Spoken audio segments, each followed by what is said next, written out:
Ready start. वेग हे गतीचे एक रूप आहे. आपले जीवनही स्थिती आणि गती यात विभागलेले आहे. थांबणे, चालणे, धावणे असे हे जीवनचक्र फिरतच असते. आपल्या विचारांनाही गती असते. जिला आपण प्रगती म्हणतो ती विचारांची गती असते. गतीला जेव्हा दिशा असते तेव्हाच ती प्रगती या संज्ञेला पात्र ठरते.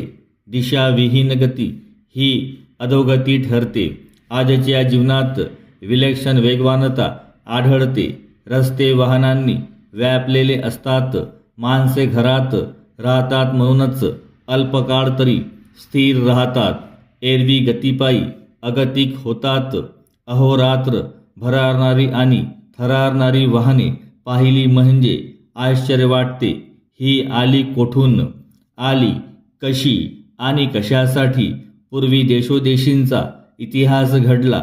लोकांनी जगप्रवासही केला. पण आजच्या एवढी अवखळ वाहने कोठे दिसत नसत. परिच्छेद. आता माणूस घरातून दारात आला की वाहनावर आरूढ होतो. वेळ थोडा असतो. कामे बरीच असतात. पायी चालत ती उरकता येत नाहीत. जीवन हे दशदिशांना विभागलेले आहे. मुलांची शाळा एका टोकाला, आपले कार्यालय दुसऱ्या टोकाला, मंडई एका बाजूला तर दवाखाना दूर कुठल्या तरी दिशेला. जीवनाची ही टोके सांधणार कधी, जोडणार कशी? शेवटी गती ही घ्यावीच लागते. यथाप्रमाण गती ही गरज आहे, पण अप्रमाण, अवास्तव आणि अनावश्यक गती ही एक विकृती आहे. आपली कामे यथासांग पार पाडावीत एवढा वेग जीवनाला असावा. परिच्छेद. त्यापेक्षा अधिक वेग म्हणजे अक्षण्य आवेग म्हणावा लागेल. तो आत्मघातकी ठरतो. अमेरिकेसारख्या विकसित देशात माणसे वेगाने जीवन जगतात. घरोघर आणि दरडोई वाहन उपलब्ध असते. रस्ते रुंद, सरळ, निर्विघ्न आणि एकमार्गी असतात. घरे, कार्यालये, बाजारपेठा यात निदान 100 मैलांचे किमान अंतर असते. जवळच्या जवळ सगळे असे सहसा नसते. अंतरावरच्या गोष्टींशी जवळीक साधण्यासाठी दूरवर जावे लागते.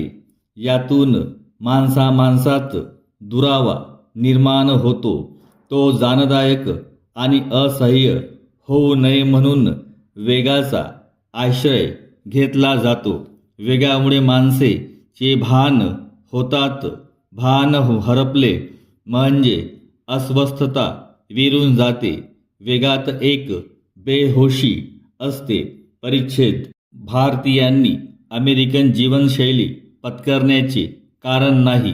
आपल्याकडे अंतरे कमी आहेत, माणसे खूप आहेत, कामे फारशी नाहीत.